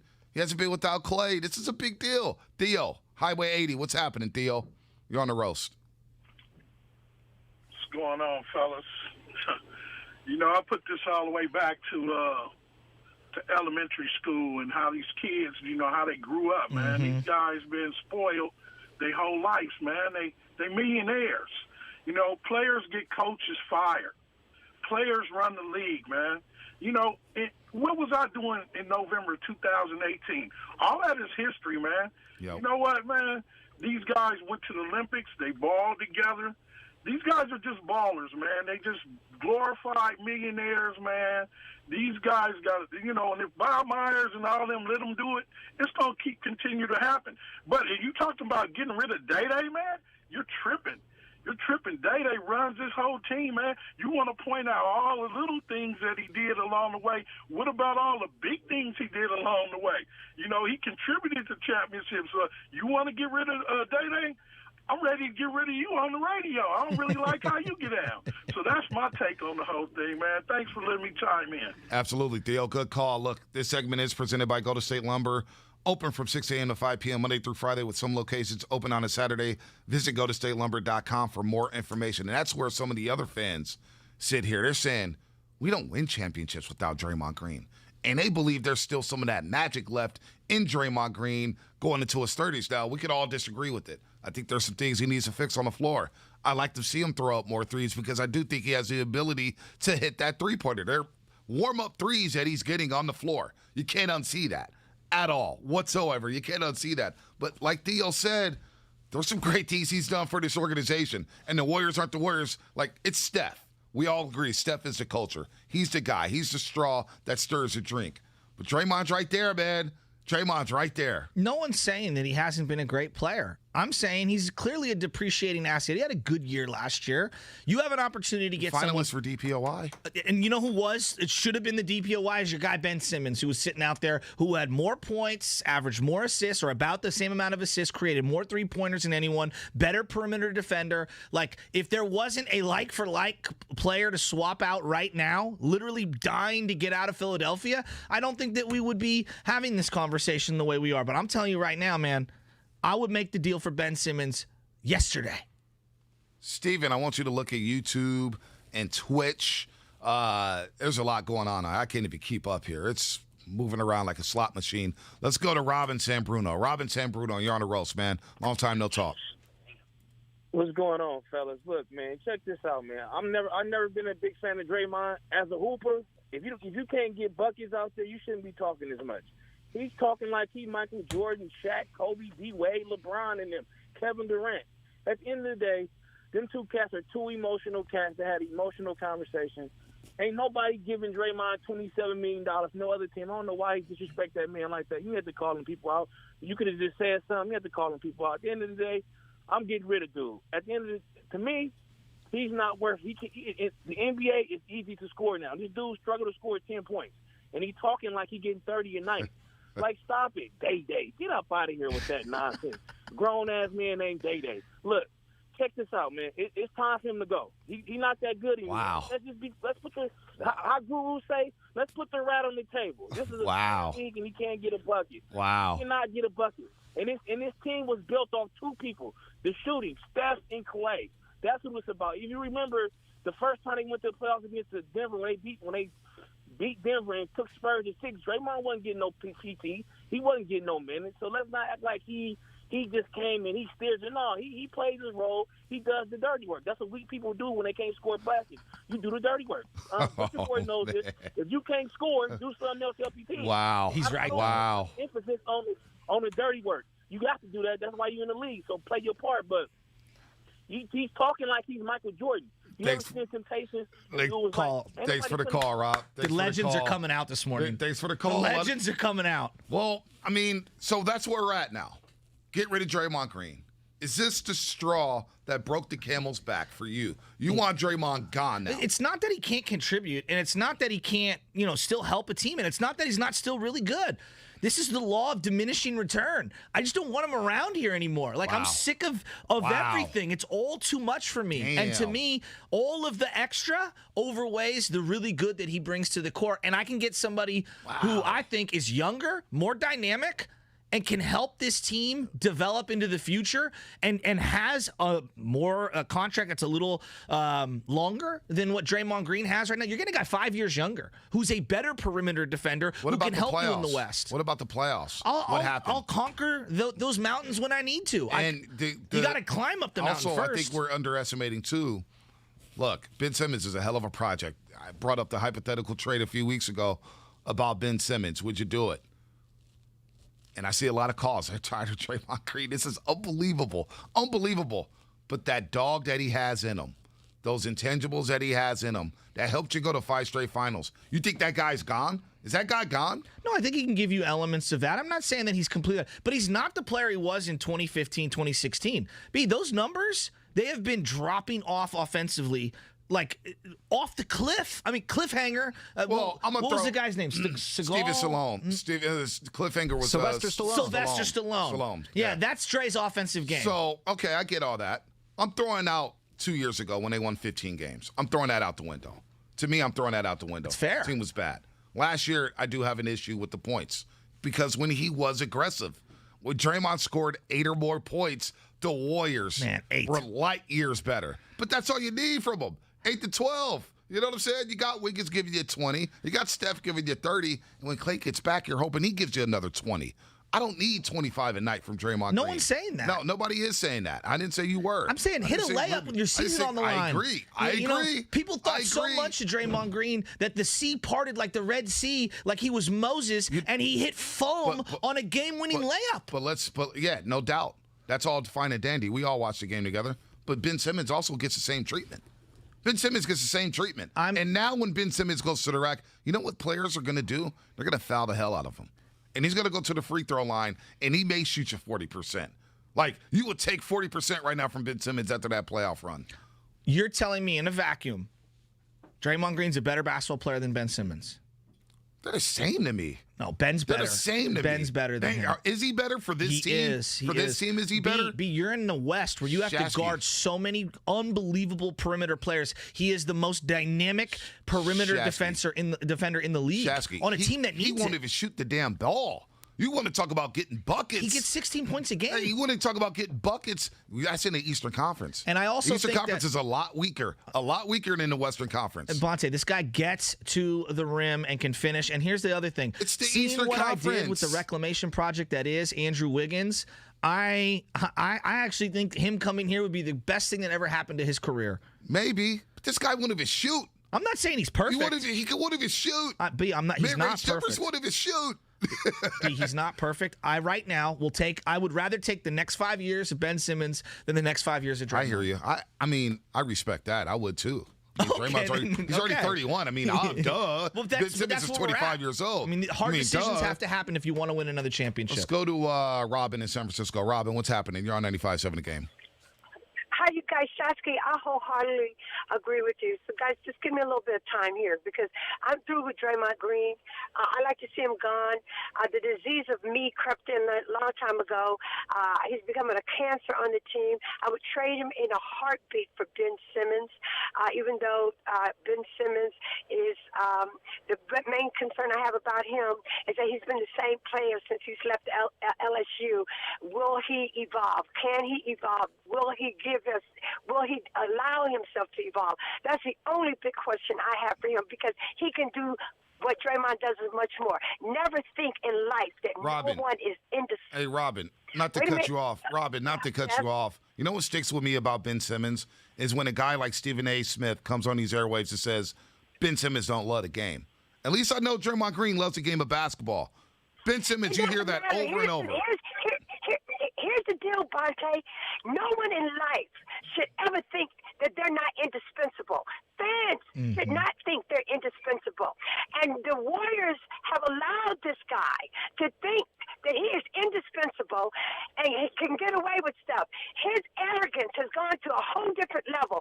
Quite frankly, let me tell you, and I can't say it on this airways, he don't give a F. You know why I know he don't? Because I have that same type of attitude. But my father told me a long time ago, when your mouth starts to overload your ass, then you're going to give a damn. And that is what Draymond needs to learn in this lifetime. And the last thing I want to say to this about Bob Myers being his boy, let me tell you, let me give you an analogy, and I want you to listen to me, Bonte, because you got a daughter. Y'all got kids. Listen, the day my kids disrespect me, that is where the mother-daughter, parent, child relationship ends. And the adult relationship begins. You see what I'm saying? Because I could still be your mother, but you can't treat me like somebody in the street because I'm going to return the favor.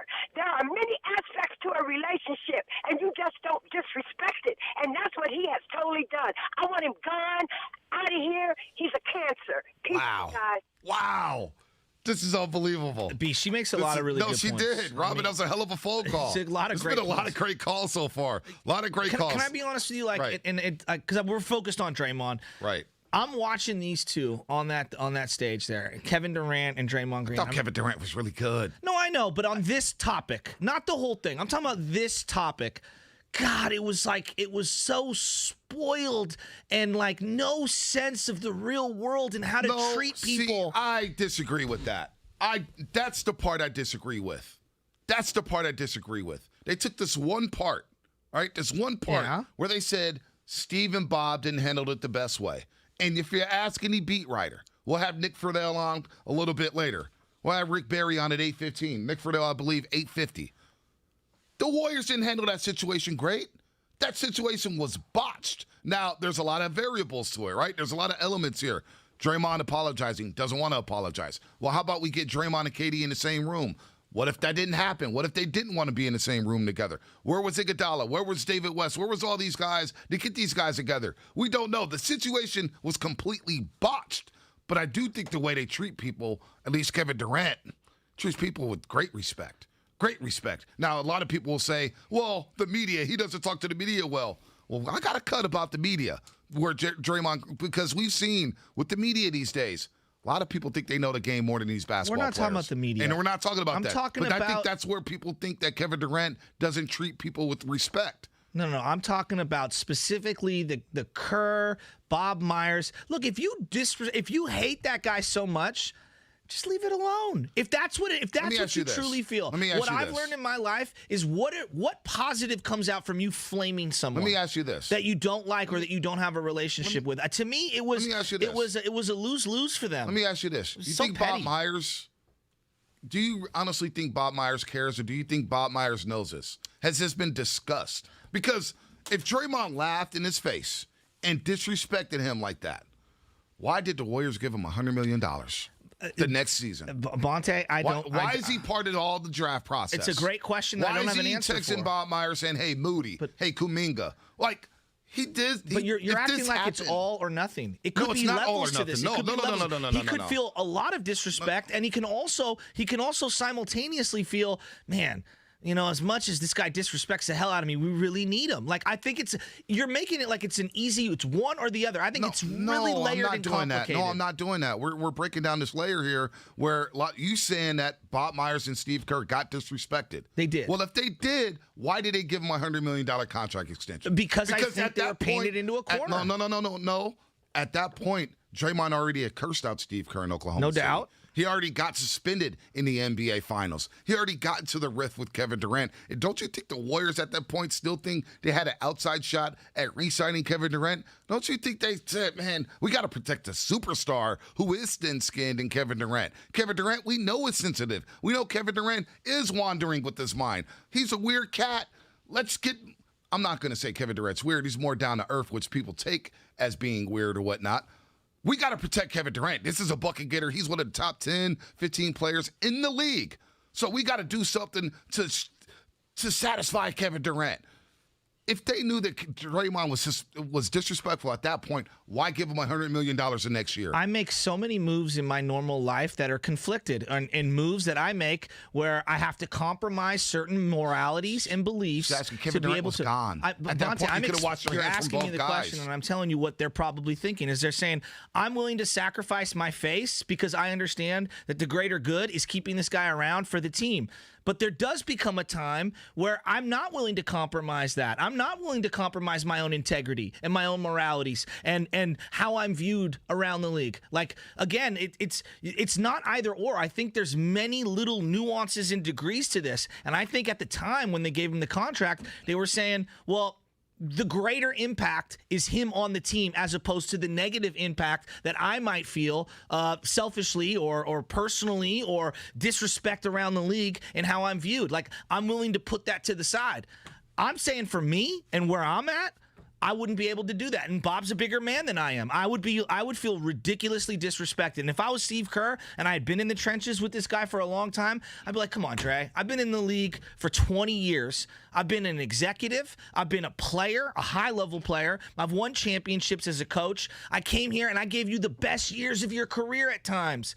I don't get a little bit of respect. I'm telling you, for me and how I was raised, I would feel ridiculously disrespected. Here's Anthony Slater yesterday on DRK on Draymond's current relationship with Steve Kerr. Honestly, you know, it's just talking to Steve Kerr a bunch last year. His and Draymond's relationship, I thought last season was in about as healthy and good a place as it's been. You know, in the Olympics too. I mean, you know, he was down there with both those guys, and you know, Steve Kerr was as defensive of Draymond Green last season and what he brings to a team than he's ever been. And I'm talking, on the record, on radio with you guys, or even off of it. So as long as Draymond keeps producing, and really, the key here underlying it, as long as Draymond Green has Steph Curry in his corner, and he does, Draymond Green's pretty safe, I think, with the Warriors. So what's your Steph Curry do? How's your Steph Curry feel?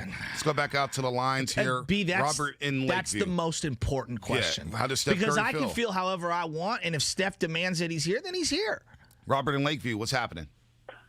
Hey, what's up, man? I just want to say this. Okay, so way back in the day, Draymond got in it with Presley. He got in with Kyrie.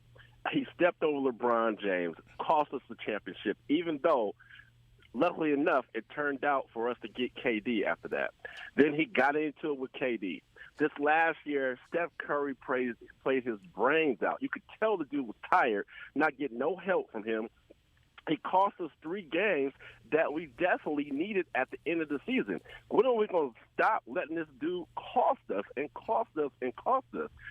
Another thing is, you got 2 grown black men saying that the owner and the coach should have handled us better. You shouldn't have handled us better. You should have did the right thing from the beginning. You guys are the reason why you guys got to that point. You guys were arguing on the court on a national television. Another thing is, trade him for Ben Simmons. Why not? It's the same thing. At least that dude is older and more active. This dude has been costing us for 3 to 5 years.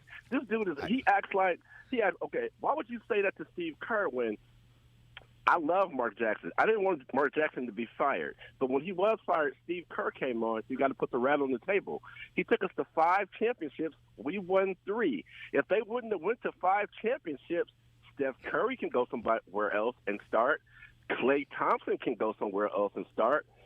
Draymond Green would not have been on the Warriors no more. Let's put the rat on the table. I don't know that. Good call, Robert. I don't know if that's true. And here's the other thing that, we talk about Draymond costing the Warriors the 2016 NBA Finals. One thing about Draymond Green, when he did come back, that Game 7, the Warriors would have got blown out if it wasn't for Draymond Green. They would have got blown out if it wasn't for Draymond Green. Game 6, when he came back, he was off. He was really off. But Harrison Barnes didn't score a bucket. I'm not exonerating. Yeah. I'm not exonerating. Draymond Green kept you in the game in Game number 7. He's the reason why you're in that game. Let's go to DeMarcus in Fairfield. DeMarcus, what's happening? You're on the roast. You're on 95.7 The Game.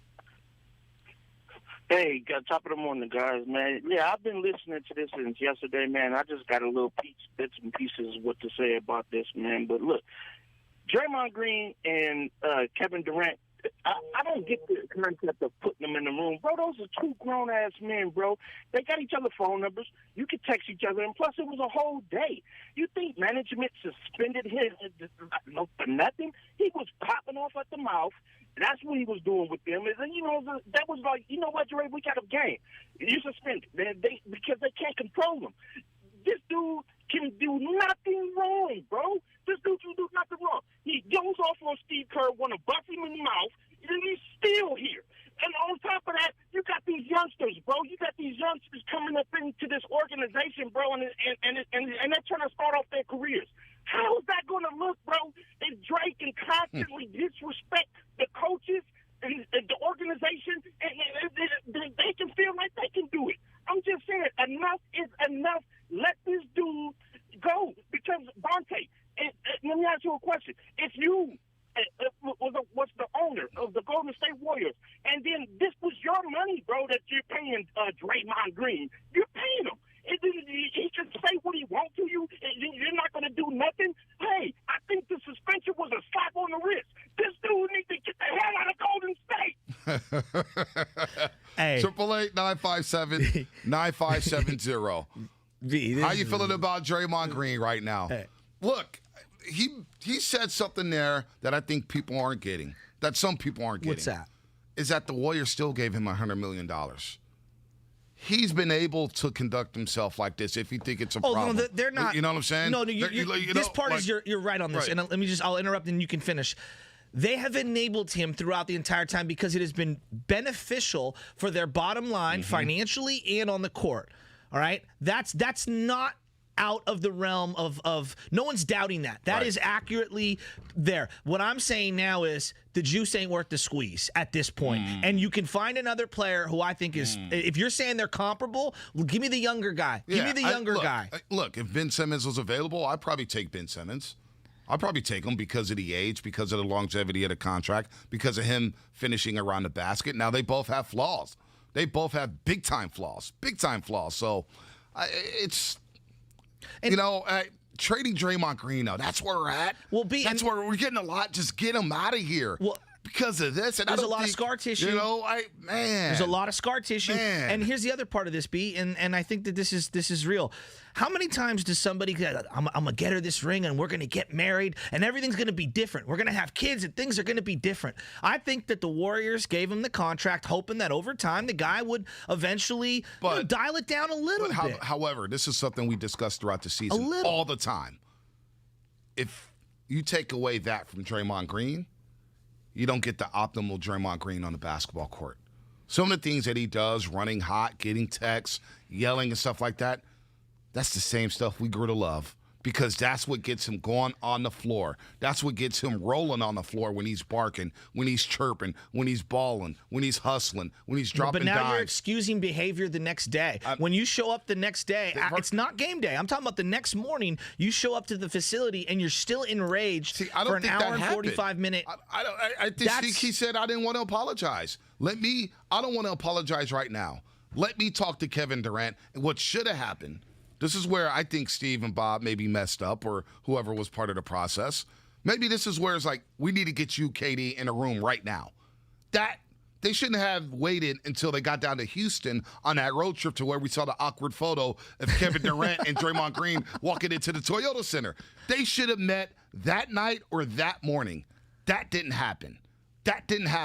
Now, again, they're not therapists, Steve Kerr and Bob Myers. They're a head coach in basketball and a GM and president of basketball operations. You're not hired to babysit. You know what I'm saying? Grown men. You're not hired to do that. I get all that. But that meeting should have taken place well before 3 p.m. when he got suspended for that game the next night. But if they're grown men, and I agree with you on that, and especially on the manager side, if they're grown men, then why couldn't they iron it out night of? Why couldn't they iron it out? Think about who Kevin Durant is. Yeah, but think about who Kevin Durant is. You know we all who you're been in dealing situations where two people can't. That's why. Why do mediators exist? Dude, why do mediators exist in you society? say it all the time. The way you treat LeBron James, you're going to treat the 12th man on the roster differently. Stars get star treatment. That's how the NBA rolls. I think you've lost me when you have two guys that are in a tiny little room and there's only 12, 15 dudes that are involved, and two guys clearly cannot even look at each other. You have to do something. This is why mediation exists in society. Yes, you need this a is mediator. why you have a third that's party. What I'm saying. You and need they were a mediator. trying to do that in this situation. I don't agree with how they did it, but to think that these two were just going to figure it out, their track record tells me they're probably not going to figure it out. That's what I'm saying. You needed Bob Myers and Steve Kerr to put together a meeting. You needed the players to put together a meeting right then and there and get them in the room. Obviously, that wasn't happening because you got Kevin Durant. He's a mega star. You know what I'm saying? You got to treat certain stars differently. That's just the way sports work. Brady's going to get treated differently than, say, the left guard on the team. You know what I'm saying? How many times did Antonio Brown get a slap on the wrist in Pittsburgh? And finally, it was like, you know what? We can't deal with this anymore. We can't deal with it. But how long did they deal with it? You know what I'm saying? And that was with the guy not bringing them championships. Yeah, but those guys are the greatest ever. Kevin Durant is one of the greatest ever. No, I know. But Draymond is not. And I think that's the difference between Dre thinks he is, but he's not. But Kevin Durant is in this situation, and he's in these equations, so you're going to treat him a little differently. KD didn't get suspended, and I also think that's another element of this, which no one's really brought up. KD didn't get suspended, Draymond did, and I do think there's some lingering things with that as well. I think the frustration on both ends of them on that side as well. All right, let's continue on with this conversation. Robert, Samir, Junebug, Richie Rich, everybody's Eric. fired up. We're going to get you calls here on the other side before we get to Rick Bear at 8:15. We're discussing the KD and Draymond situation here on The Roast. Afternoons with Damon, Ratto, and Kolsky from 2 to 6. Draymond's really, really lucky that he works with people who are much less patient with him than I am, okay? Because I would be...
I'm a lefty. You baby, almost hit phone. Almost hit phone there. We're going to get to the calls here. Rick Berry, 815. 815. Oh, I can't wait for Rick. So check this out. I'm sipping on Timeless, by the way. Oh, darn it. I left it in the other room. Yeah, Timeless coffee right now. Got me fired up right now. Can Curly get me my merchant blend? Curly, can you do that right now? Check out that merchant blend, Piedmont Avenue. Curly. Please, I never do this, but Curly, can you do that for me? Thank you. You know I got to have my Timeless at 8 o'clock. It's part of my routine. Wow. I have to have that smooth blend. You know I love it. A little bit of almond milk in there. This is why I love Timeless. I've been doing the oat milk. I've been doing with the oat milk. My cousin's big on oat milk. It's both the oat milk. I kind of favor the oat milk right now when it comes to Timeless. Yeah, need to get back out there. Okay. This is how crazy everything has been with this Draymond situation. I believe it is split down the middle between what fans want when it comes to Draymond Green. I think 50% wants him gone. I think 50% wants him to stay. Now look up Twitter at 95.7 The Game right now. Poll's been up for 6 minutes. Would you trade Draymond Green right now? 357 votes, Shasky. 65.8% of the vote says, no way do you trade Draymond Green. No way.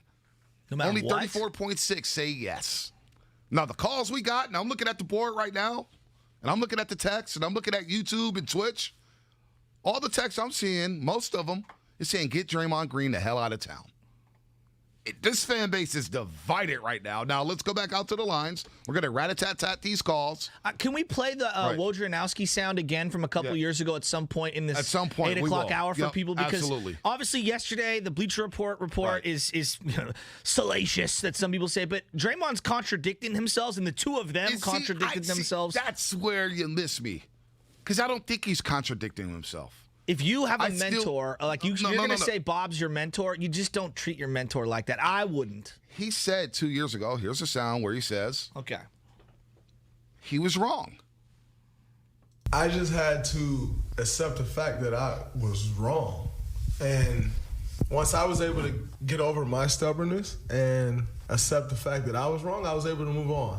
But it's like one of those things in life that, like, you hold on to this one thing and they tell you need therapy and you're like, oh, I'm fighting. Like, oh, I don't need no therapy. I can do it on my own. And, like, that one thing holds you back from whatever it is you're trying to reach. I had to just have a, deep talk with myself and, you were wrong. And what they did was actually the right thing. Do I think it could have been handled better? I think there was other ways to handle it, but nonetheless, something had to happen. So Draymond said that a couple years ago on the Woes pod with Bob Myers. He was on him, Adrian Wojnarowski, ESPN. And I don't think he said anything differently here with Kevin Durant. He just used different words. They messed up the situation. It could have been handled differently. But I don't think he contradicted himself in terms of being wrong here. He didn't say it. He felt like he didn't have to say it. I still think Draymond Green holds accountability for what happened November 12th, 2018 at Staples Center. I really do. But I don't think he contradicts himself in this clip with Kevin Durant because he didn't say, I'm not wrong about the situation, I'm innocent. He just didn't bring that part up. Well, yesterday, he didn't bring that part up. That's convenient, number one. But he admitted he was wrong a couple years ago. But then yesterday, the whole onus was on Bob and Myers. I didn't hear the apology. Okay, but again, the apology is the straw man in this equation. For me, that's not the crux of what caused everything that happened. That's a layer to it, but to me, that's not the crux of the other part that he brought in there, which is very revealing. As someone who totally knows from experience, when people are telling you you need therapy and you say I do not need therapy, you do need therapy. If multiple people are coming to you and saying that, this is not a sign of weakness. This to me, and I'm guilty of this. I know this from my own experience. This is stubbornness and unwillingness to have the self-awareness to realize what you do and don't know, and the tools that you need from someone else. See, I disagree. I hear the clip from yesterday, and he's basically saying they messed up the situation in terms of getting me to apologize and trying to get me to apologize, sitting me in a room for an hour and 45 minutes trying to get me to apologize. You're not getting through to me. I'm not doing that. I want to talk to Kevin Durant myself.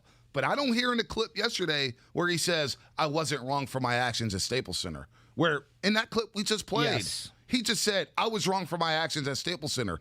I don't think Draymond Green's walking that back. Well, and then you so also, therefore, I don't think he's contradicting himself. Well, you also say it's in the past. We're going to move on. You clearly haven't moved on. No, it's you now haven't. 3-4 years from now, and yet you're still needing, obviously. But you need it from Kevin Durant, right? Don't you need that sit down? Look, man, just let it go. You know what I do when I have a situation with someone? I let time and I let it go, and I try not to bring it up. One of the things, like when you kind of get back together with a friend that you haven't seen in a long time. Maybe you had an ugly breakup or a fallout. You know what my thing is? Now other people can do what they want. I'm like, you know what?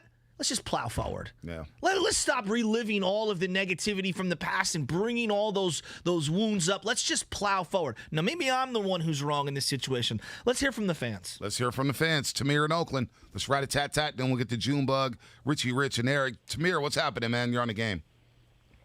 Hey, what's going on, guys? I got it from a different point of view. I'm not going to say about trading him or anything. I'll let the other callers do it, like Robinson went off. But I'm looking at it as the organization has to do something because, to me, when you're sitting there and you have two NBA players talking, it's like they're punking out the Warriors organization. Like Draymond runs this stuff. And if you listen to other podcasts with KD, he's been taking shots at Steve Kerr a couple times. Yes. How he didn't like certain things. So it's making it look like I don't respect Kerr. Other players, he doesn't listen to how you guys run it. He wants to do it his way. And they're just like, yeah, I don't like the way they run their organization. And that's how I looked at it in the podcast. I have no issue with how that's just how athletes talk, but I'm looking at it how they're trying to say certain things about the Warriors organization. There's no doubt, Tamir, that KD and Steve Kerr didn't have the best relationship. That right there is obvious, and you're spot on there. Yeah. Like the rift between them, I don't know what it is, but they didn't see eye to eye. And KD has been taking a lot of shots at Steve Kerr in the past. Like on that element, like, okay, if that's what Kevin Durant wants to do, that's his prerogative. Right. He doesn't play for the team anymore. He's allowed to say and do. I just think if I'm Draymond Green and I'm still a part of that team and that guy's still my coach in the interim, what good does it do to me to throw gasoline on that fire? That's kind of where I'm standing at. And that's where it's like, look, I may not love every single person we have here at 95.7 The Game. I'm just using this place as an example. And I know sports radio is not a like-for-like scenario to the professional sports, but like on some level, I try to back people. Like even if I don't love them and want to hang out with them and blah, blah, blah, blah, I would still give them the semblance of I got their back in the public forum. And sometimes silence is the best way to do it if you have nothing to say. But like to go out there and to me, it was an unnecessary shot. These are millionaires, man. They run, and that's the thing with the NBA. They run the league, the players. The players run the league. That's so obvious right now. Like, you can't do anything. Former Hall of Famers, Chris Muller, I always talk to Chris Muller. He's like, in the NBA, you always take the player over the coach because of the talent. Of course. And the NBA is just different. They're in a different ball game, man. Let's go to Richie Rich in Livermore. Richie Rich did Junebug. What's up, Richie Rich? What's going on, fellas? I don't take my call. Check it out, Bonte. This is how I see a problem with Draymond, man. Draymond thinks because, he goes into the town and he has to protect this image of being this tough guy. So because he goes and hangs out with Mr. Fab and all the rappers, you got to act like that. Come on, man. Mr. No Buckets, shut your mouth, man. You run your mouth way too much. Humble yourself back to when you came in the league at first. You were not a tough guy. You were from the town, bro. You play over here, stop acting like that, man. Hey, Richie Rich, he's from Saginaw. Saginaw don't look like it's It don't look like it's Pack Heights in Saginaw, Michigan. It don't look like a fun place to grow up in. Let's go to Junebug real quick. Junebug and Pinole. What's happening? You're on the roast. Not much. Great show today, guys. Thank you. Yeah, I think he needs to be traded. Draymond's got too much baggage, and in that baggage is just a bunch of negativity. He gets in trouble on the court. He gets in foul trouble. And is he really helping Wiseman? That's a young guy, and if you're out there yelling at him on the court, that could be confusing to a young guy. And then what if Clay is not Clay when he gets back? Where's these buckets going to come from? Mr. No Buckets? I don't think so. And then let's say everything is perfect, we make it to the finals. Then there's a chance of him getting suspended because of too many technicals. Wow. Before the contract, maybe the positives outweigh the negatives. But today, I think that's turned, and there's more negative than positive. I hear you. Look, thanks for the phone call, Junebug. I got a question for you. I got a question for you, Shasky. When it comes to Draymond Green, have you ever seen an athlete in the Bay Area go from hero to hill? Because that's what we're dealing with now. We're going from hero to villain. Like it's SummerSlam. Like it's SummerSlam, baby. Like it's Dark Knight Rises. Like Harvey Dent. Like, have you ever seen something like this? Like you brought up Jeff Kent last night on our thread. Oh, my God. And I think that's a great one because I still think Giants fans don't love Jeff Kent like that. And I'm like, he gave us 5 Hall of Fame years at second base. Like 5 Hall of Fame years at second base, and you don't love the guy because of the way it ended? Doesn't it feel like Draymond Green, he's going to have his number retired or Chase Center. Mm-hmm. There may even be a statue. There may be a statue of Draymond Green. But doesn't it feel like he's now, like, hated? Like, doesn't it feel like now he's, like, hated? Like, I can't think of a Bay Area T.O., baby? Like, what are we doing here? I got to laugh for a second because you brought up a Draymond statue. And where does my brain go? The floater with the broken. The floater hitting all foam. Then I'm thinking of gosh. him, like, taking a swipe at Steven Adams or kicking somebody. Or I mean, like, it's just funny. I'm just laughing a little. I know, that is funny. That is funny. Damn, like, what man. would the statue be? Him setting the screen? What I'm saying. That's what I'm saying. Draymond, it feels like Draymond can't win anymore. No. What can Draymond do to get back into good graces of Warrior fans? I don't know. But I'll tell you this. You bring up a great point because he's doing it in real time while on the team. All these other guys like Jason Schmidt, Jeff Kent, they went somewhere else. Brian Wilson comes to mind and what he did when he was in a Dodger uniform screaming at Larry Bear. Like, to me, not only did Wilson become a heel, he also did one of the most disrespectful things I've ever seen someone do on a field of play to a person who obviously was his owner at one point, or not his owner, but was the owner of the team that he played for. Man, it's just... It is crazy to me. And you know what, though, B? It also What can he do, though, to get back into good graces? But here's the thing. Does it have to be a championship? I mean, does it have to be 10 points per game?